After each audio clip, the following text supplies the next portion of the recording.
వంకాయమ్మా? వంకాయ. ఉన్న ప్రభుత్వం బాగుందా? ప్రభుత్వం మారితే బాగుంటుందా? మారితే బాగుంటుందని. రాజధాని గురించి నీ అభిప్రాయం ఏమంటావు? రాజధాని గురించి కావాలని. అమరావతి కావాలా, వైజాగ్ కావాలా? అమరావతి కావాలా. చంద్రబాబు రావాలా, జగన్ రావాలా? చంద్రబాబే. ఎందుకు చంద్రబాబు రావాలనుకుంటున్నావు? బాగా చేస్తాడు కదా ఆయన. అది ఇంతకు ముందు ఎవరికేసా ఓటు? ఆయనకే. చంద్రబాబు కేసా? పెన్షన్ ఇస్తున్నారు. కంటి పెట్టి ఏళ్ళు పడిపోతే కంటి పెట్టి ఇస్తున్నారు పెన్షన్. రావట్లా. ఒక్కోసారి పడితే ఏళ్ళుకోసారి పట్టల్లా. అది అందుకు ఇవ్వన్నారు మొన్న తడదే కదా వారంటీ తీసేసింది. ఏమన్నారు ఇవన్నీ చూద్దామని చూస్తే ఏళ్ళు పడింది. ఒక్కో పాయలు పడుద్ది, ఒక్కో పాయలు పట్టల్లా. పడిపోతే పెన్షన్ కాదండి, రేషన్. ఏమన్నారు అడిగి అన్నాడు బండి అబ్బాయి ఏమని. పడితే ఇస్తా లేకపోతే లేదన్నాడు. మరి ఎట్ట అంటే ఇప్పుడు కట్టి పెట్టారు కదా, అట్టే పెట్టకూడదు అంటే మా వాళ్ళు కాదన్నాడు. ఇక పెన్షన్ రావాలా. చర్లండి మాది. నా పేరు మల్లేశ్వరి. జగన్ పాలన అయితే మట్టికి అస్సలు బాగలా. వాడి ముఖంలాగే ఉంది చెప్పాలంటే మట్టికి. ప్రతిదీ అసలు రాజకీయము, గోండాయిజం, రౌడీయిజం, అసలు ఏది కూడా అభివృద్ధి అనేది లేదు. అసలు ఆడవాళ్ళు బయటకు వెళ్ళాలంటే భయం వేస్తుంది. పథకాలు కూడా ఏమి లేవమ్మా. ఎలక్ట్రిసిటీ అది మట్టికి బాగా పూర్తిగా పెంచేశాడు. ఇంతకుముందు చంద్రబాబు నాయుడు ఉండగా అంత బిల్లు వచ్చేది కాదు. ఇప్పుడు బిల్లులు బాగా పెరిగిపోయినాయి, సరుకులు పెరిగిపోయినాయి, నిత్యావసర వస్తువులన్నీ పెరిగిపోయినాయి. అటు ఇటు కానీ చిన్నకారు సన్నకారు రైతులు ఎలా బతకాలి? ఈ రకంగా ఇట్టన్నీ పెంచుకుంటా పోతే ప్రతిదీ అబద్ధమే, ప్రతిదీ ఫేకే అని చెప్పేదంతా కూడా ఏది కరెక్ట్ కాదు ఆయన పరిపాలన. రాజధాని అమరావతి ఉంటే బాగుంటుందా, వైజాగ్ ఉంటే బాగుంటుంది అనుకుంటున్నారు? అమరావతి ఉంటేనే బాగుంటుంది. మరి ఆయన కావాలన్నంత చంద్రబాబు నాయుడు రైతుల దగ్గర తీసుకున్నాడు. తర్వాత ఇక్కడ కాదు నేను 3 రాజధానులు పెడతాను, 30 పెడతానంటే సరిపోద్దా? ఎక్కడన్నా ఉందా 3 రాజధానులు అనేది? ఇక్కడ తప్పనిచ్చి ఇప్పుడు ఏ రాజధాని లేదు, 3 రాజధానులు లేదు, 1 లేదు. రాజధాని లేని జనంగా బతకాల్సి వస్తుంది ఇక్కడ. ఎంపీ అభ్యర్థి పెమ్మసాని చంద్రశేఖర్ గారు కొత్తగా రాజకీయాల్లోకి వచ్చారు. ఆయన పైన మీ అభిప్రాయం ఏంటి? మంచివాడే అనుకుంటున్నాం. ఫస్ట్ టైం వచ్చారు, ఎలా మంచివాడు అనుకుంటున్నారు? పార్టీని బట్టి అనుకోవటమే. ఎవరైనా ఇప్పుడు వెనకటి నుంచి ఉండేవాళ్ళు ఉండరుగా. ఎవరు వచ్చినా ఫస్ట్ అని సెకండ్ అని వస్తానే ఉంటారు. మనిషిని వ్యక్తిని బట్టి మంచివాడు అని అనుకోవటమే అంతే. అందరూ వెనకటోళ్ళే ఉండరు కదా, పాతోళ్ళే. ఇప్పుడు నేర్చుకుంటారు అంతే, ఏముంది దాని గురించి. నా పేరు బోయపాటి వెంకటేశ్వరరావు. మాది పేరేచర్ల గ్రామం, మేడికొండూరు మండలం, గుంటూరు జిల్లా. స్థానికంగా సమస్యలు ఎందుకు లేవమ్మా? జగన్మోహన్ రెడ్డి వచ్చిన కాడి నుంచి మాకు అన్ని సమస్యలేను. మాకు వ్యవసాయానికి నీళ్ళు సమస్యలుగా ఉన్నాయి. చంద్రబాబు నాయుడు గారు కష్టకాలంలో ఉన్నప్పుడే ఆరుదళ్లకు నీళ్లు ఇచ్చారు. నీళ్లు ఉన్నప్పుడు కూడా ఆయన నీళ్లు ఇవ్వలేకపోయాడు.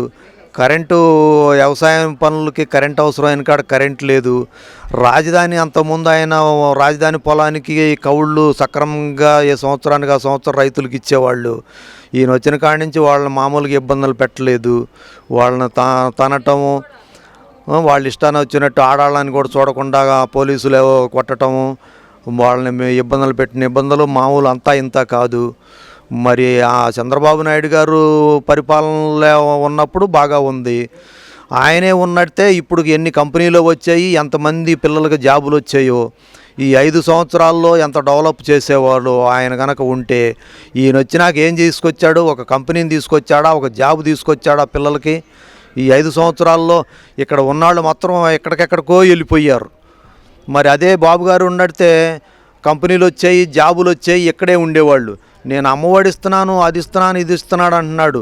ఆ ఇచ్చిన ఏ రోజుకి ఆ రోజు తినేస్తున్నారు, అయిపోతున్నాయి. అదే కనుక బాబు గారు ఉంటే కంపెనీలు వచ్చాయి, పిల్లలు చదువులేడే చదువుకునేవాళ్ళు, ఇక్కడే జాబులు వచ్చాయి, పరిపాలన అంతా బాగుండేది. పెమ్మసాని చంద్రశేఖర్ గారు మంచి ఎడ్యుకేషను తెలిసిన ఆయన, మంచి ఆయన వస్తాడనే మేము అనుకుంటున్నాం. రావాలి, ఆయన వస్తే బాబు గారికి అండగా ఉంటుంది. వాళ్ళు ఇద్దరు కూడా బాగా చేయగలుగుతారు అనేది మా అభిప్రాయం. నా పేరు ధార్మిక అండి. మాది పేరేచర్ల. స్థానికంగా అంటే అందరికీ తెలిసిందే కదా, రోడ్లు సరిగ్గా లేవు. నెక్స్ట్ ఎడ్యుకేషన్ సిస్టమ్ సరిగ్గా లేదు. అది ప్రజలకి సరైన విద్యా వైద్యం కరెక్ట్గా ఉండాలి. ఆ ఫెసిలిటీస్ ఏం లేవు. నేను కూడా డిఎస్సికి అప్లై చేసి వెయిట్ చేస్తున్న వాళ్ళలో ఒక బాధ్యతరాలని. 5 years నుంచి వెయిట్ చేస్తున్నాము. మొన్న టెట్ రాసాము, ఆ టెట్ రిజల్ట్స్ లేవు. రెండింటికి 2,900 2,000 రూపాయలు కట్టించుకున్నారు. సరే ఎగ్జామ్ ఎప్పుడు జరిగిద్దో తెలియదు, రాసిన దానికి రిజల్ట్స్ ఎప్పుడు వస్తాయో తెలియదు. ఎందుకండి గవర్నమెంట్ మళ్ళీ వస్తే మేము ఇంకా పిల్లల్ని తీసుకొని ఏదో ఒక ఉద్యోగం ఎత్తుకొని మేము కూడా రాష్ట్రాన్ని వదిలిపెట్టేసి వెళ్ళిపోవాలి. మళ్ళీ వస్తే కనుక తెలుగుదేశానికి ఓటేయాలనుకుంటున్నాం. ఇప్పుడు ఒక నాయకుడిని ఎన్నుకోవాలంటే అతని గురించి మొత్తం చూసుకోవాలి. ఇప్పుడు ఏదో వాళ్ళ ముందు ఉన్న వాళ్ళు, వెనుకున్న వాళ్ళు, లేదంటే ఆస్తిపాస్తుల గురించి కాదండి.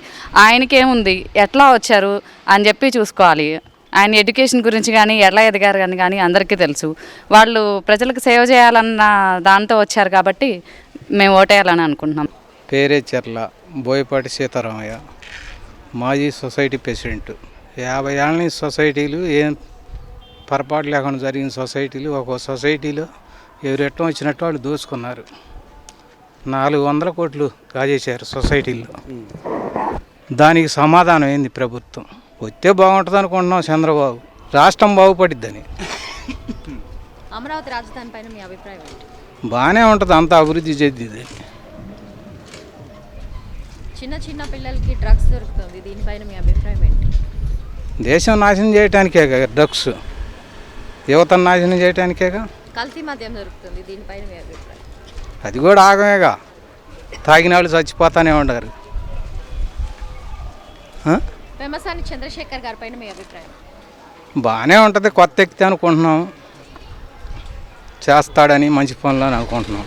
పేరే చెల్ల శ్రీనివాసరావు జే.